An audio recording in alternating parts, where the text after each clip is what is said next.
ஓம் அகர முதல எழுத்தெல்லாம் ஆதிபகவன் முதற்றே உலகு கற்றதனால் ஆய பயனென்கொல் வாலறிவன் நற்றாள் தொழார்யனின் மலர்மிசை ஏகினான் மானடி சேர்ந்தார் நிலமிசை நீடு வாழ்வார் வேண்டுதல் வேண்டாமை இலானடி சேர்ந்தார்க்கு யாண்டும் இடும்பை இல இருள் சேர் இருவினையும் சேரா இறைவன் பொருள் சேர் புகழ் புரிந்தார் மாட்டு பொறிவாயில் ஐந்தவித்தான் பொய்தீர் ஒழுக்க நெறி நின்றார் நீடு வாழ்வார் தனக்குவமை இல்லாதான் தாழ் சேர்ந்தார் கல்லால் மனக்கவலை மாற்றலரிது அறவாழி அந்தணன் தாழ் சேர்ந்தார் கல்லால் பிறவாழி நீந்தலரிது கோளில் பொறியில் குணமிலவே எண் குணத்தான் தாளை வணங்காத்தலை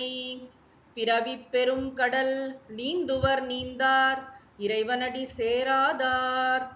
ஓம் உலக முதல்வனை வாலறிவனை மலர்மிசை ஏகியவன் தன்னை வேண்டுதல் வேண்டாமை இல்லாத இறைவனை பொறிவாயில் ஐந்தவித்தான் தன்னை தனக்குவமை இல்லாத அறவாழி அந்தணனை எண்குண இறைவனை போற்றி அமைதியான ஆனந்த ஆன்மவித்தை அருளும் ஓங்கார குருநாதர் மலர்பாதம் தலைமேற்கொள்வாம். ஓம். அனைவருக்கும் வணக்கம். திருக்குறள் பொருட்பால் ஆழ்வினை உடைமை என்ற அதிகாரத்தை பார்க்க இருக்கிறோம். இதற்கு முந்தைய அதிகாரம் மடியின்மை, சோம்பேறித்தனம் இருக்கக்கூடாது என்று சொன்னார். பொதுவா உற்சாகமா பேசுறது அப்படின்னு ஒண்ணு இருக்கு, உயர்ந்த எண்ணங்களை நினைக்கிறது அப்படின்னு ஒண்ணு இருக்கு. முதல்ல எண்ணம், அப்புறம் பேச்சு, அப்புறம் செயல். நிறைய பேர் உயர்ந்த எண்ணங்களை ஷேர் பண்ணுவாங்க, அது ரொம்ப முக்கியம். பெரிய பெரிய விஷயங்கள்லாம் பேசுவாங்க, நினைப்பாங்க, பேசுவாங்க. ஆனா செயல் அப்படின்னு வரும்பொழுது அந்த பேசின வேகம் செயல்ல இருக்காது. அதனாலதான் நம்ம பெரியவங்கெல்லாம் ரொம்ப குறைவா பேசணும் அப்படின்னு சொல்லுவாங்க. நம்முடைய தமிழ்நாட்டுடைய முன்னாடி இருந்த முதலமைச்சர் பெருந்தலைவர் காமராஜர் பெருசா மீட்டிங்லாம் போட்டு அந்த அடுக்குமொழி பேசுறது அதெல்லாம் கிடையாதாம். ஆனா செயல், கர்ம வீரர் காமராஜர் அப்படின்னு பேரு இருக்கு. வாய்ச்சல் வீரர் அல்ல. என்ன சொன்னாரோ அதை செஞ்சு முடிப்பார், குறைவாதான் சொல்லுவார், சொன்னதை செஞ்சு முடிச்சிருவார். அதுதான் ஆழ்வினை உடைமை. ஒரு செயல் இருக்குன்னா அதை நம்ம ஆளணுமா, மாஸ்டரின்னு சொல்றோம் இல்லையா? அதாவது டேக்கிங் ஓனர்ஷிப். இப்போ ஒரு மீட்டிங் போடுறாங்க, டிஸ்கஸ் பண்றாங்க, யார் யாருக்கு என்னென்ன வேலை அப்படின்னு சொல்றாங்க. இந்த வேலையில இந்த காலத்துக்குள்ள நீங்க முடிச்சு தரணும், நீங்க தான் இதுக்கு பொறுப்பு. டாஸ்க் அசைன் பண்றாங்க, ஓனர்ஷிப்லாம் கொடுக்குறாங்க இல்லையா? அப்போ அந்த டாஸ்க்கு நம்ம முழுமையாக பொறுப்பு எடுத்துக்கொள்ளுதல். நான் தான் அதுக்கு பொறுப்பு அப்படின்னு சுவாமி விவேகானந்தர் அதை ரொம்ப அழகா சொல்றாரு. Take the responsibility on your shoulders. எல்லா பொறுப்புகளையும் உன் தோள் மீது சுமந்து கொள். எப்ப பாரு இதுக்கு என்ன காரணம் சொல்லலாம், யார் மேல இதை தூக்கி போடலாம். அதாவது சில பேர் ரொம்ப ஸ்மார்ட், டெலிகேஷன்ல பிரிச்சு கொடுப்பாங்க. அப்படி இருந்தா கூட நமக்கு என்ன ரோல், நம்ம எல்லாத்தையும் சூப்பர்வைஸ் பண்றோமா, அப்ப நமக்கு கொடுக்கப்பட்ட பொறுப்பை நம்ம சரியா செய்யறோமா? லீட் பை எக்ஸாம்பிள்னு சொல்லுவாங்க இல்லையா? சுவாமி விவேகானந்தர் இன்னொரு விஷயமும் சொல்லுவார். அதாவது அடிமையை போன்று வேலை செய்யாதே, முதலாளிய மாதிரி வேலை செய்வார். அதாவது அப்படின்னா என்ன, நான் சுதந்திரமானா அது என்னுடைய பொறுப்பு, என்னுடைய ரெஸ்பான்சிபிலிட்டி நினைச்சு செய்யும் பொழுது ரொம்ப அந்த செயலின் தரம் பல மடங்கு இருக்கும். ஏனோ தானோன்னு இப்போ நீங்க எந்த துறையை வேணாலும் எடுத்துக்கலாம். ஒரு ஆசிரியரா இருக்கலாம், மருத்துவரா இருக்கலாம், பொறியாளரா இருக்கலாம், இல்ல ஐடில வேலை செய்யணும், யாராக இருந்தாலும் சரி, இந்த ஆழ்வினை உடைமை அப்படிங்கிற பண்பு எவ்வளவு முக்கியம். அந்தந்த தொழில்ல அவங்களோட சின்சியரிட்டி, டெடிகேஷன் அதெல்லாம் தாண்டி அந்த ஒரு ஓனர்ஷிப் இருக்கு பாத்தீங்களா? நான் பெஸ்டா பண்ணி முடிப்பேன். என்னோட சொந்த இப்போ ஒரு டீச்சர் தன்னுடைய சொந்த குழந்தைக்கு பாடம் சொல்லி கொடுக்குற மாதிரி நினைச்சு, என் குழந்தைக்கு எப்படி மேக்ஸ் வராம போகும் அப்படின்னு நினைச்சு அந்த அர்ப்பணிப்போட செஞ்சா எப்படி இருக்கும்? நான் ஒரு தடவை பார்த்தேன், ஒரு பெரிய மருத்துவமனையில ஐசியூல ஒருத்தங்க அட்மிட் ஆயிருக்காங்க, ரொம்ப கிரிட்டிக்கல் கண்டிஷன்ல இருக்காங்க, ஆக்சிஜன் சிலிண்டர் இல்ல. அந்த ஐசியூல இருக்கிற நர்ஸ் எல்லாம் எப்படி இருக்காங்க தெரியுமா? சின்ன பெண்கள் தான், 25 வயசு கூட இருக்காது. ஆனா எவ்வளவு பொறுப்புணர்வு, எவ்வளவு டெடிகேஷன். நீங்க பாத்தீங்கன்னா போன் பண்ணி சத்தம், இப்ப ஆக்சிஜன் சிலிண்டர் வந்தாகணும். ஏன் பேஷண்ட்டுக்கு ஆக்சிஜன் சிலிண்டர் இல்ல?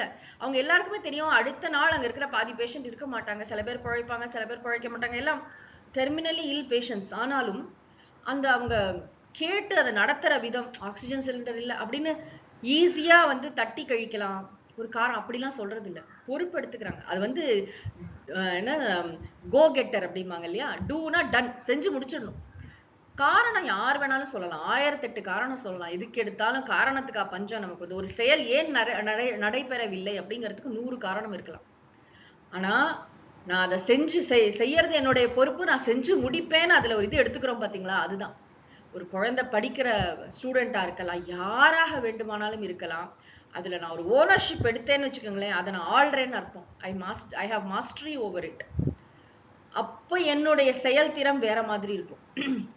இப்ப நான் என்னோட சொந்த வேலையை செய்யறதுக்கும் யாரோடைய வேலை செய்யறதுக்கும் வித்தியாசம் இருக்குல்ல. அப்ப என்னோட சொந்த வேலைன்னா எப்படி ஒரு அர்ப்பணிப்போட செய்வேனோ அதே அளவு ஒரு சுதந்திரத்தோட, சுதந்திரம்னா அதுக்குள்ள அந்த வேலை ஜோனுக்குள்ள வந்து எப்படி பண்ணா சரியா வரும் அப்படிங்கறத யோசிச்சு சரியாக செய்து முடித்தல். ஆழ்வினை உடைமை.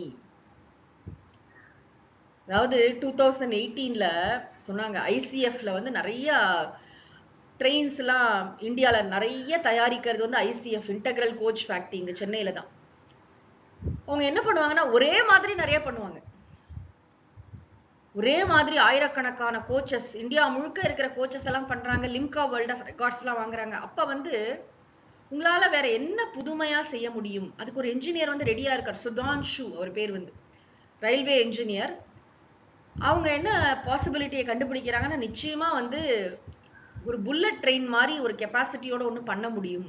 180 கிலோமீட்டர் பெர் அவர் வேகத்துல போகக்கூடிய ட்ரெயினை இந்தியாவிலையும் பண்ண முடியும். ரொம்ப முக்கியமா அதுல இருக்கிற எல்லா பாகங்களும் இந்தியாவிலேயே தயாரிக்கப்பட்டதாக ஒரு புது புரட்சிகரமாக 18 மாதங்களில் அந்த இன்ஜினியர் பொறுப்பெடுத்துட்டு அவரோட டெட் டாக் கூட இருக்கு யூடியூப்ல, நீங்க போய் பார்க்கலாம். சுதான்ஷு, ட்ரெயின் 18 அந்த ப்ராஜெக்ட் பேரு. ரொம்ப அருமையாக அந்த ட்ரெயினை வடிவமைத்து ஓட்டம்லாம் பார்த்து, வெள்ளோட்டம்லாம் பார்த்ததுக்கு அப்புறம் தான் அதுக்கு வந்தே பாரத்னு பேர் வச்சாங்க. பேர்பட்ட புரட்சி ட்ரெயின்ல வந்து. அதிலே ஸ்லீப்பர் வந்தாச்சு. இதுக்கு சொல்றோம், இந்த மாதிரி எல்லா துறைகள்லயும் இருப்பாங்க. அந்த அந்த ஒரு பர்டிகுலர் துறைய வேற லெவலுக்கு கொண்டு போகிற மாதிரி வேலை பார்க்கறது, இருக்கிறத வந்து கீழே தொஞ்சு போகாம காப்பாத்துறது, மெயின்டைன் பண்றது, அதை அடுத்த லெவலுக்கு கொண்டு போகிறது. இதுதான் ஆழ்வினை உடைமை. ரொம்ப முக்கியம். வினை, செயல், ஆக்ஷன் பிளான் அதான் பேசும். சும்மா வந்து ப்ராஜெக்ட் ப்ரப்போசல் நாங்க அப்படி பேசினோம், இது இப்படி பண்ணா அப்படி வரும், அப்படி பண்ணா, இதெல்லாம் வேற. அதெல்லாம் இனிஷியல் ஸ்டேஜஸ் டிஸ்கஷன், அதை பத்தின ஆராய்ச்சிகள் எல்லாம் முடிஞ்சு செயல்ல இறங்கும் பொழுது அப்பதான் தெரியும் அதுல எவ்வளவு ப்ராப்ளம்ஸ் இருக்கு அப்படின்னு. நிறைய பேர் என்ன பண்ணுவாங்கன்னா, வாயால ஐடியாலாம் சூப்பரா கொடுப்பாங்க, வரீங்களா பண்ணலாம்னா, ஆரம்பிச்சா ஏகப்பட்ட பிரச்சனை வரும், நான் ஆரம்பிக்கவே மாட்டேன் அப்படிம்பாங்க. இப்படி ஒரு குரூப் இருக்காங்களாம்.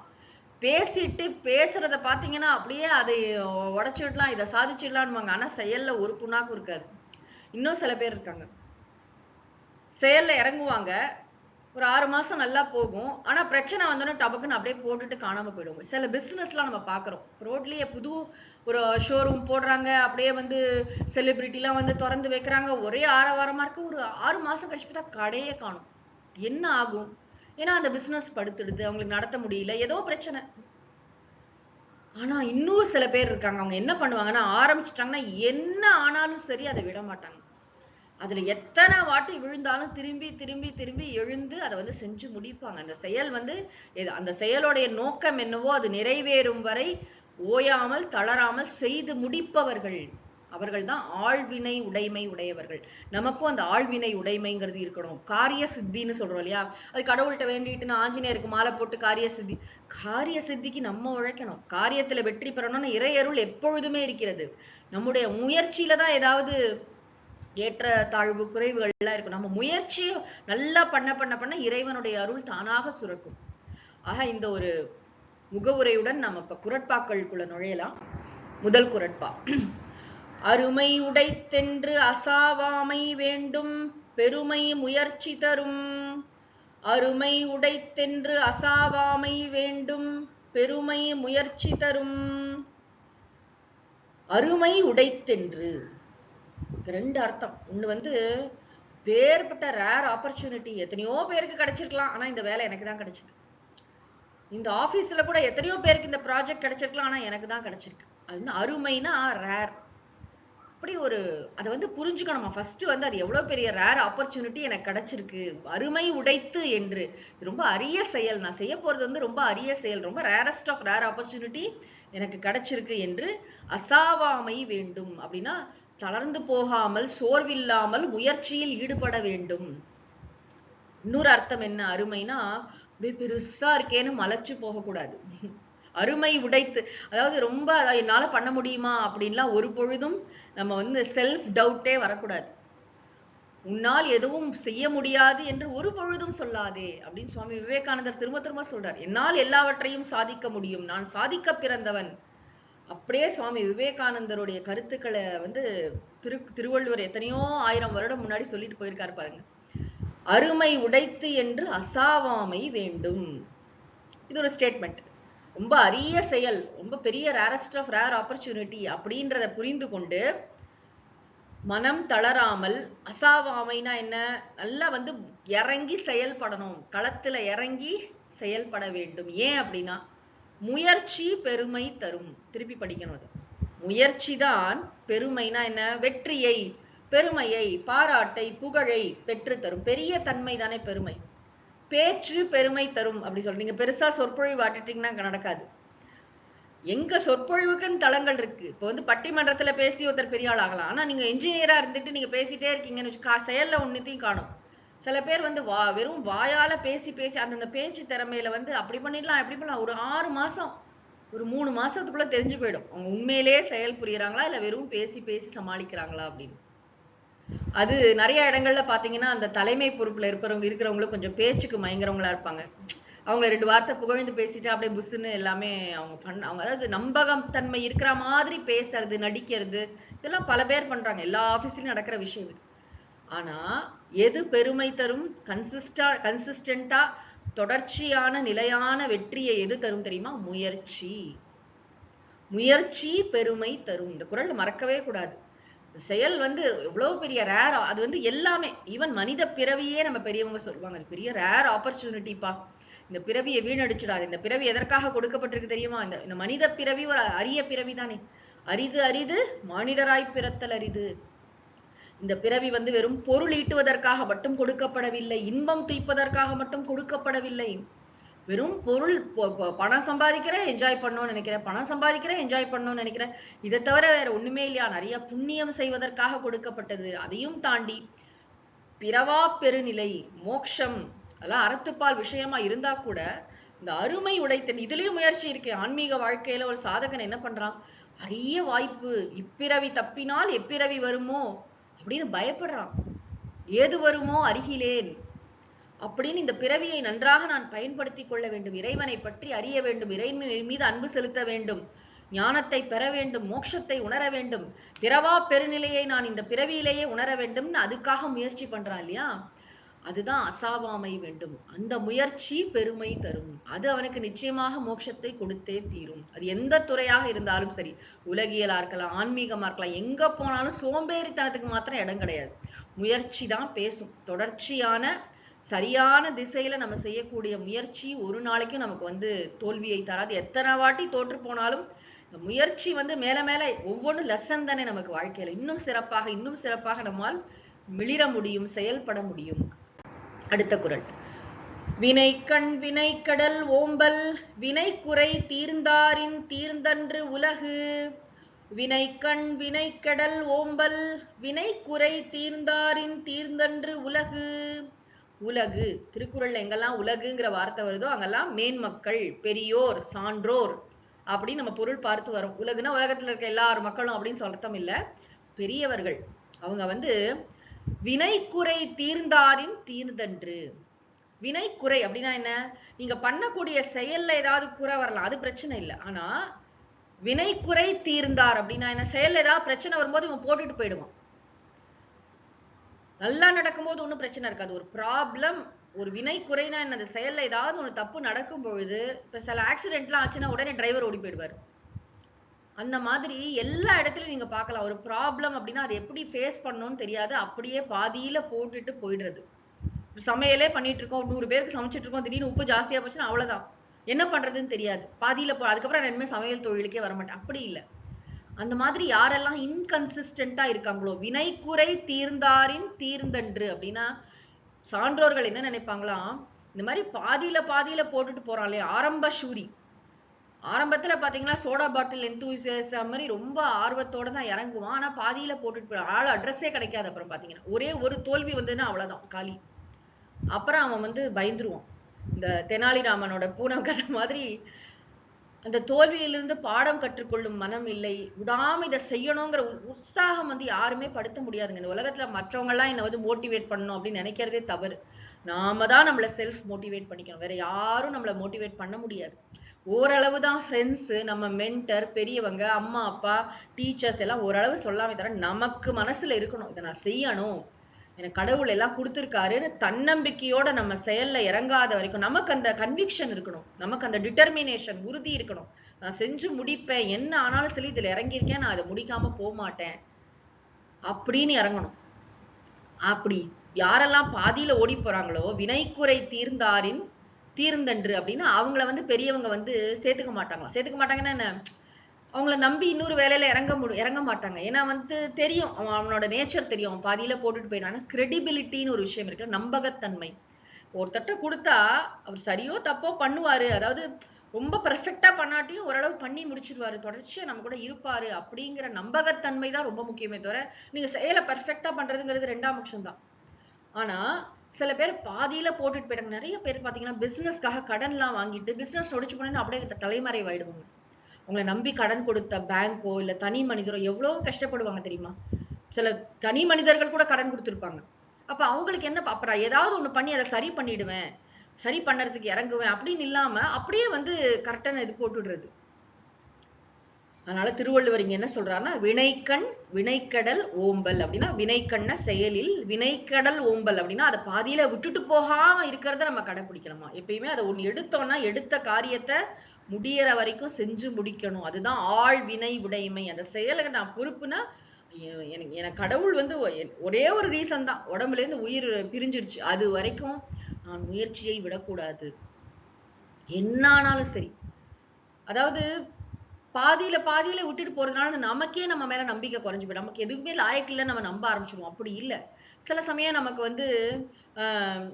வந்து சூழல்கள்லாம் சரியில்லாம இருக்கலாம், சரியான நேரம். இப்ப நம்ம இதெல்லாம் கூட படிச்சோம், காலம் அறிதல், வலி அறிதல் எல்லாம் படிச்சோம், இடன் அறிதல்.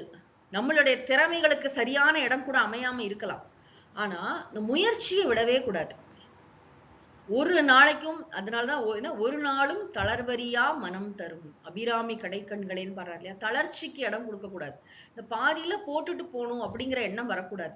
நீங்க பாத்தீங்கன்னா ஒரு ஆபீஸ்ல வேலையா இருக்கட்டும், ஒரு ரிலேஷன்ஷிப்பா இருக்கட்டும், என்ன வந்தாலும் ஈஸியா வந்து அப்படி கட் பண்ணிட்டு போக முடியற காலகட்டத்துல வாழ்ந்துட்டு இருக்கோம். சரியா தப்பாங்கிறதெல்லாம் பத்தி நான் பேசல. ஆனா ஒருத்தங்களை ஒரு உறவு முறைக்குள்ள இருக்கும், ஒரு நட்புல இருக்கோம்னா அவ்வளவுதானா அதுக்கு மதிப்பு, அவ்வளவுதானா. ஒரு சின்ன ப்ராப்ளம் வந்து அப்படியே அந்த ரிலேஷன்ஷிப் உடஞ்சு போயிடுமா. பெரிய எக்ஸ்ட்ரீம் கேஸ், திருத்தவே முடியாது அந்த அளவுக்கு டார்ச்சர் அப்படின்னா அது வேற விஷயம். ஆனா சின்ன சின்ன விஷயங்கள்ல கூட நம்ம வந்து நம்மளால வந்து அப்ப என்ன, எதுக்காக அவ்வளோ வீடியோ எடுத்து அவ்வளோ லட்சக்கணக்கான ரூபா செலவழிச்சு கல்யாணம் பண்ணிக்கிறோம், அப்புறம் வந்து 6 மாசத்துக்குள்ள வந்து டிவோர்ஸ் ஆகுது. எல்லாமே நம்ம யோசிச்சு பார்க்கணும். இது வந்து நான் இதுவா சொல்றேன், பொதுவா சொல்றேன். எனிதிங் நம்ம ஒண்ணு எடுத்தோம்னா அதை வந்து சில பேர் சொல்லி நான் கேட்டிருக்கேன், I want this marriage to work. Marriage to ஒர்க்னா அது கணவன் மனைவி 2 பேரும் அதுல வந்து மனசு வைக்கணும். ஒருத்தர் மாத்திரம் மனசு வச்சா நடக்காது. 2 பேருமே இந்த திருமண வாழ்க்கையை நல்லபடியா கொண்டு போகணுங்கிற எண்ணம் உடையவர்களா இருக்கணும்.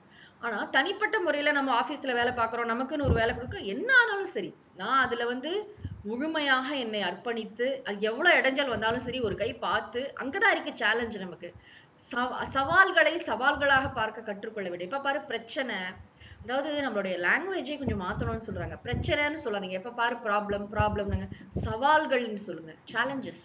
நான் நிறைய சேலஞ்சஸ் கடந்து வந்திருக்கேன் வாழ்க்கையில சொல்லுங்க. அதே கவலைன்னு சொல்லாதீங்க, அக்கறைன்னு சொல்லுங்க. I am concerned about this.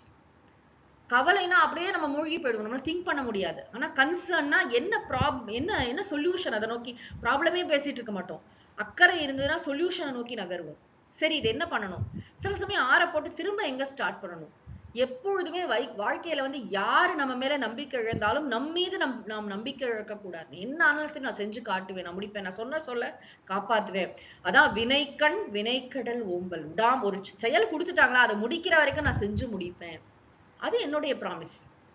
அப்படி இல்ல வினை குறை தீர்ந்தார்னா பாதியில போட்டுட்டு போற ஆளா இருந்தா சான்றோர்கள் நம்மள மதிக்க மாட்டாங்க. இன்னொரு குறள் கூட இருக்கே, அதாவது இதுல வரும் வினை செயல் வகைன்னு நினைக்கிறேன். அதாவது எனைத்திட்பம் எய்திய கண்ணும் வினைத்திட்பம் வேண்டாரை வேண்டாது உலகு. பின்னாடி படிப்போம்.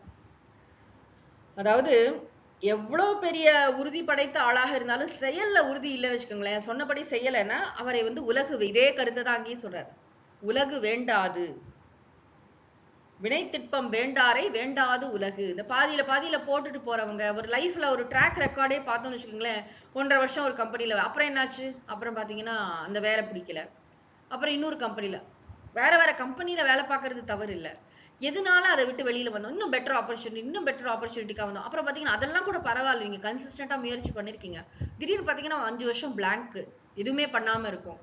அப்ப என்ன பண்ணீங்க? இல்ல நான் அந்த டைம் வந்து அந்த கோர்ஸ் பண்ணேன். ஏதாவது ஒரு ஆன்சர் இருக்கணும்ல நமக்கு. நம்ம வந்து லைஃப்ல நம்ம சாதிச்சோங்கிறது நமக்கு தெரியல. ஆனா வந்து நம்ம எந்த இடத்துல வேலைக்கு தேடி போறோம், ஏதோ ஒன்று ஆப்பர்ச்சுனிட்டி தேடி போகும்போது அவங்க நம்ம மேல நம்பிக்கை வைக்கணும்னா இதெல்லாம் பாக்குறாங்க. ட்ராக் ரெக்கார்டு நம்ம இதுல வந்து நம்மளுடைய சிவில வந்து அன்அக்கவுண்டட் டைம் இருக்கக்கூடாதுன்னு சொல்றாங்க, பீரியட் இருக்கக்கூடாதுன்னு சொல்றாங்க. இப்போ நீங்க 2012ல டிகிரி முடிச்சீங்கன்னா அதுக்கப்புறம் என்ன பண்ணீங்க, வரிசையா அடுத்து இருக்கணும் வந்து. இல்ல 4-5 வருஷம் நான் ஒண்ணுமே பண்ணல, அப்படி இருக்க முடியாது. அப்படின்னா அந்த துறையில நீங்க வந்து ஆழங்கால் பட்ட எக்ஸ்பீரியன்ஸ் உங்களுக்கு அப்ப அதை பத்தி நீங்க படிச்சிருக்கணும், ரிசர்ச் பண்ணிருக்கணும், இல்ல வேற ஏதோ அது சம்பந்தமான நிறைய திறமைகள் எல்லாம் வளர்த்துக்கிறதுக்காக டைம் கொடுத்துருக்கணும், அதை நம்ம அக்கௌண்ட் பண்ணணும். அப்ப அதுல தொடர்ச்சியா நம்ம அதுல எக்யூப் பண்ணிருக்கோங்கிறது புரிஞ்சாதான் நமக்கு அந்த ஆப்பர்ச்சுனிட்டியே கிடைக்கும். இவ்வளவு விஷயங்கள் இருக்கு. அப்ப நம்ம கிட்ட ஒரு விஷயத்த கொடுத்தா நம்ம எப்பயுமே அவங்கள குறை சொல்றோம், பாஸ் எல்லாம் வந்து ரொம்ப கராரா இருக்காங்க, டக்குன்னு சீட்டு கொடுக்க மாட்டேங்கிறாங்க. ஆனா அவங்க நிலையில இருந்து யோசிச்சு பார்த்தா ஒரு பர்சனை வந்து நம்பி வேலை கெடுக்கிறதுல எவ்வளவு விஷயங்கள் பார்க்கணும் தெரியுமா? ஜஸ்ட் ஒரு மார்க் வாங்கியிருக்காரு, 99% வச்சிருக்காருன்னு வேலை கொடுக்க முடியாது. அவர் எப்படிப்பட்ட பர்சன், இதெல்லாம் வந்து பர்சனாலிட்டி விஷயங்கள் இல்லையா? நீங்க பெரிய அறிவாளியா இருக்கலாம், நீங்க பெரிய ஸ்கில்ஃபுல் பர்சனா கூட இருக்கலாம், ஆனா உங்களுக்கு வந்து மனசுல தைரியம் இல்ல, ஒரு கன்சிஸ்டன்டா உங்களை இறங்கி செய்ய முடியாது. யாராவது ஒரு வார்த்தை சொன்னா சில பேர் அப்படியே போட்டபடி போயிடுவாங்க. விமர்சனங்களால தாக்குண்டு. இந்த விமர்சனங்கள்ங்கிறது எவ்வளவு பெரிய விஷயம். அப்படி பார்த்தா சுவாமி விவேகானந்தர்லாம் வந்து அமெரிக்கால எவ்வளவு கஷ்டப்பட்டிருக்காரு, எத்தனை விதமான விமர்சனங்களை அவர் சந்தித்திருக்கிறார். அதெல்லாம் தாண்டி இந்த நாட்டுக்கு அப்படி சேவை பண்ணியிருக்காரு அவர். இதெல்லாம் படிச்சு பார்த்தா தான் தெரியும். So painful. பொறாமையின் காரணமாக அவரை பற்றி அப்படி அவதூறு பேசினவர்கள்லாம் இருந்திருக்காங்க. அதெல்லாம் மீறி அந்த ஊர்ல அவர் 4 வருஷம் சர்வைவ் பண்ணியிருக்காரு. ஆக நம்ம பாதியில அப்படி நினைச்சா சுவாமி விவேகானந்தர் எனக்கு ஒண்ணுமே வேண்டாம் சொல்லிட்டு எல்லாத்தையும் போட்டு இந்தியாவுக்கு வந்து தலைமறைவாகி ஹிமாலயாஸ் போயிருக்கலாம் இல்லையா? அதெல்லாம் பண்ணல. எவ்வளவு மோசமா திட்ட முடியுமோ அவ்வளவு மோசமா திட்டி பத்திரிகை எல்லாம் எழுதுறாங்க. ஆனா அதுக்கெல்லாம் பொறுமையா அவர் வந்து ப்ராப்பரா ரெஸ்பாண்ட் பண்றாரு. சிலதெல்லாம் இக்னோர் பண்றாரு. அவருடைய குறிக்கோள்ல இருந்து அவர் மாறவே இல்லை. என்னோட குறிக்கோள் என்ன, இந்திய நாட்டுக்கு சேவை செய்யணும், அதுக்காக நான் வந்து பணம் எல்லாம் சேர்க்கணும், அதுக்காக இயக்கம் ஆரம்பிக்கணும், ரொம்ப ரொம்ப கிளியர். யார் என்ன சொன்னாலும் காதுல போட்டுக்கல. அதுதான் வினை திட்பம், அதுதான் ஆழ்வினை உடைமை. ஏன்னா குறிக்கோள் நமக்கு ஸ்ட்ராங்கா இருந்ததுன்னா இது எதுவுமே பெரிய விஷயமா தெரியாது. மனிதர்கள் அப்படித்தான் மாறி மாறி பேசுவாங்க, இப்படிதான் இருக்கும், காலநிலை இப்படிதான் இருக்கும், ஸ்டாக் மார்க்கெட் ஏறி தான் இறங்கும், உலகத்துல எப்பயுமே எங்கேயாவது ஒரு இடத்துல ஒரு போர் பதற்றம் இருந்துட்டே இருக்கும், எல்லாம் இருக்கும். இதை தாண்டிதான் நம்ம வந்து செயல் புரிந்தாகணும் அப்படிங்கிறது எவ்வளவு பெரிய விஷயம். அடுத்த குறள். தாளாண்மை என்னும் தகைமைக்கண் தங்கிற்றே வேளாண்மை என்னும் செருக்கு. தாளாண்மை என்னும் தகைமைக்கண் தங்கிற்றே வேளாண்மை என்னும் செருக்கு. வேளாண்மைன்னு சொன்னா பிறருக்கு உதவுகின்ற மனப்பான்மை, எல்லாருக்கும் ஹெல்ப் பண்ணணும், சர்வ் பண்ணணும், எல்லாருக்கும் நான் வந்து என்னால் இயன்ற செய்யணும் அப்படின்னு நினைக்கிற அந்த செருக்குன்னா இந்த இடத்துல நெகட்டிவ் அர்த்தம் கிடையாது, கர்வம்னு அர்த்தம் கிடையாது, பெருமிதம். எல்லாருக்கும் எல்லாம் செய்யணும் அப்படின்னு நினைக்கிறது எதை டிபெண்ட் பண்ணிருக்கு தெரியுமா? தாளாண்மை என்னும் தகைமைக்கண் தங்கிற்றே. உனக்கு எந்த அளவுக்கு செயல்ல இறங்க முடியுமோ அதை நம்பிதான்ப்பா உன்னை உதவி புரிகின்ற மனப்பான்மைக்கே மதிப்பு. மனசுல சும்மா நான் உதவி பண்ணணும் நினைச்சிட்டு இருந்தா போதும், அது இறங்கி வேலை செய்ய வேண்டாமா? அப்ப நீ செயலில் ஆர்வம் இல்ல, அப்ப நீ சோம்பேறியா இல்லாம இருந்தாதான் ஆழ்வினை உடையவனாக இருக்க முடியும் இல்லையா?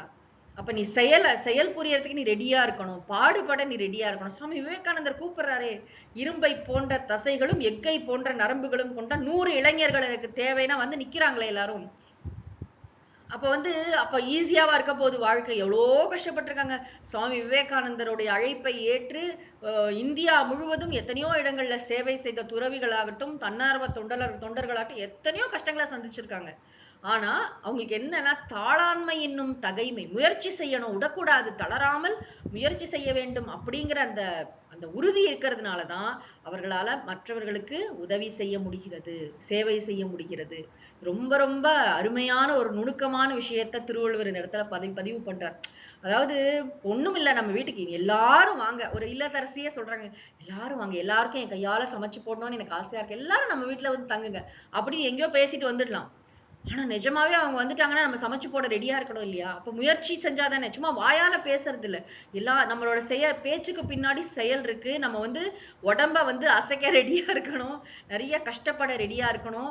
உடம்ப வந்து வருத்தி தான் சில செயல்கள் செய்யற மாதிரி இருக்கும். வெயில்லையும் மழையிலையும் நின்று சரியா உணவு கிடைக்காம எத்தனையோ பேர் எத்தனையோ துறைகள்ல பெரிய பெரிய சாதனை எல்லாம் பண்ணியிருக்காங்க, மத்தவங்களுக்கு உதவுறதுக்காக பண்ணியிருக்காங்க. இது வந்து நம்ம இங்க திருவள்ளுவர் ரொம்ப அழகா சொல்றாரு பாருங்க, நம்ம பிசினஸ்க்காக சொல்லல. இப்ப எங்க படிச்சுட்டு இருக்கோங்கிற கான்டெக்ஸ்ட மறக்க கூடாது. நம்ம வந்து அரசியல் படிச்சுட்டு இருக்கோம். இது தலைவனுக்குரிய பண்பு, ஆழ்வினை உடைமை.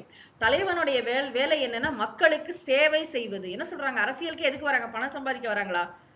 சொல்றது அப்படி சொல்றது இல்ல, நாங்க வந்து மக்களுக்கு சேவை செய்ய வரோம். நீ சேவை செய்ய வரேன்னு சொன்னா கஷ்டப்பட ரெடியா இருக்கணும். தாளாண்மை, அதாவது முயற்சி செய்யணும் அப்படிங்கிற தகைமை உங்ககிட்ட இருக்கணும். உங்ககிட்ட முயற்சி செய்ய விடாம ராத்திரி பகல வேலை பார்க்கறதுக்குள்ள ஸ்பிரிட் உங்ககிட்ட இருந்தாதான் நீ மக்களுக்கு சேவை செய்ய முடியும். நான் எப்பயுமே அப்படியே ஏசி ரூம்ல என்ன ரொம்ப நான் ஒரு நாளைக்கு 4 ஃபைல் தான் பார்ப்பேன், இப்படிதான் பண்ணுவேன் அப்படின்லாம் இருந்தா பண்ண முடியாது. ஏன்னா மக்களுடைய பிரச்சனைகளை நேருக்கு நேர் போய் பார்க்கணும். பத்திரிகைக்காரங்க ஒரு 4 கேள்வி கேட்பாங்க, அதுக்கு பதில் சொல்லணும். பப்ளிக் ஒண்ணு மாதிரி சொல்லுவாங்க. அதுவும் இன்றைய காலகட்டத்திலாம் ரொம்ப ரொம்ப கஷ்டம், எது உண்மை எது பொய்ன்னு பிரித்து அறிவதெல்லாம். இதுக்கு நடுவுல நம்ம வேலை பார்த்தாகணும். உண்மையை கண்டறிதல்ங்கிறது எவ்வளவு கஷ்டம், ஈவன் அரசியல்வாதிகளுக்கும் கஷ்டம் அது.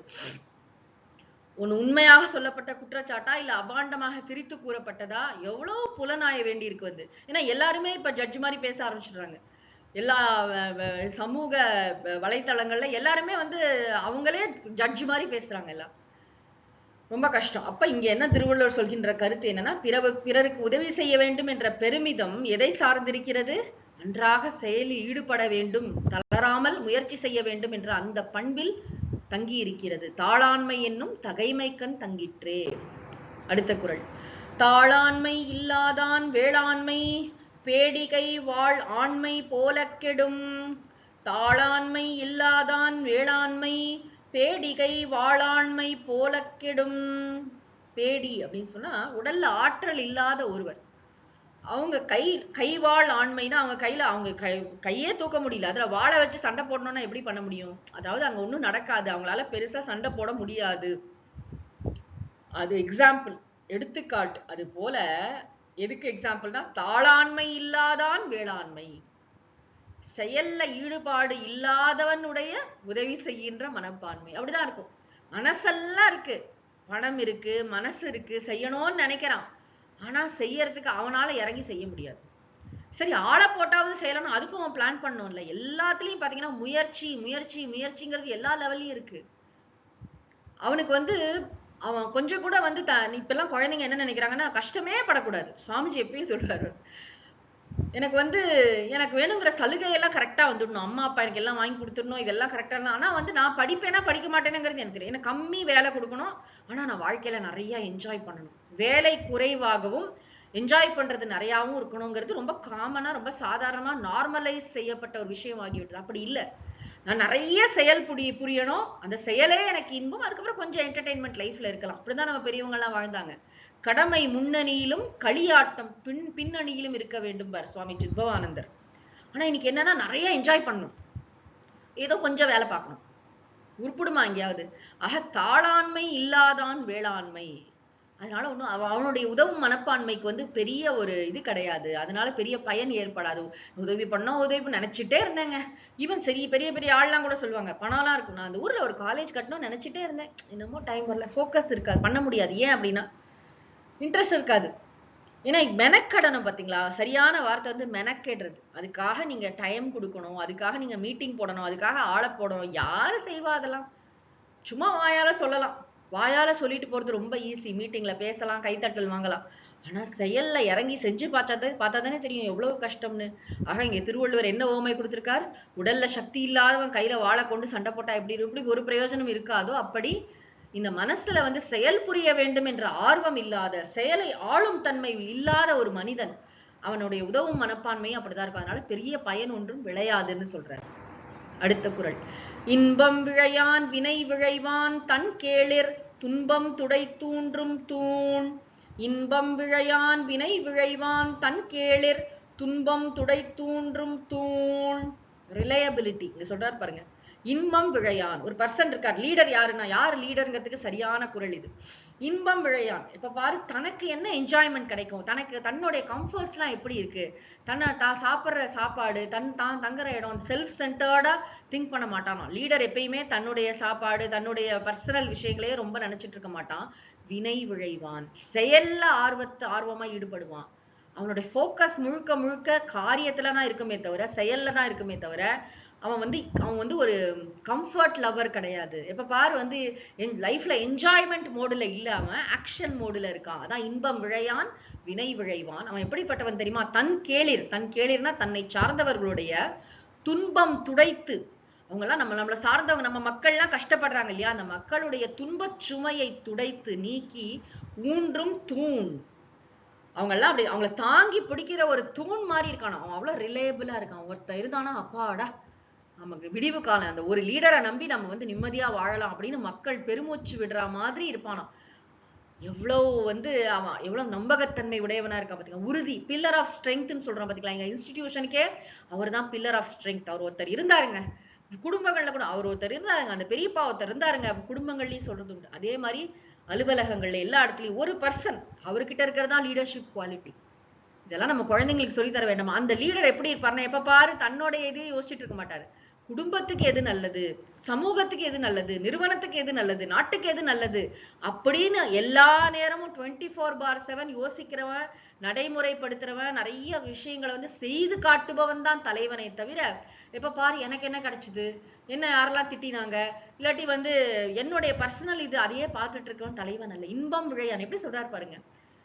அவனும் இன்ப நாட்டம் உடையவன் நல்ல தலைவனாக இருக்க முடியாது. நிறைய இடத்துல திருவள்ளுவர் இந்த கருத்தை பதிவு பண்றார். ஒரே புலனின்ப அதாவது சாதாரணமாவே யாருக்கிட்ட கூட தலைவனுக்கு கண்டிப்பா இன்பங்கள்லாம் ஓரளவு தர்மமா அவன் அனுபவிக்கலாம். ஆனா வந்து அதிலேயே போக்கஸ்டா அவன் இருந்தான்னு வச்சுக்கோங்களேன், அவனால செயல் புரிய முடியாது. ஆக இது ரெண்டும் கான்ட்ரடிக்ஷன் நம்ம எல்லாருக்குமே தெரியுது. நம்ம ரொம்ப வந்து இப்ப பாரு, ஒரு குழந்தை டிவி பார்த்துட்டே இருக்கு, சாப்பிட்டுட்டே இருக்குன்னா அதுக்கு ஆர்வம் படிப்புல இருக்குமா அதுல இருக்குமா?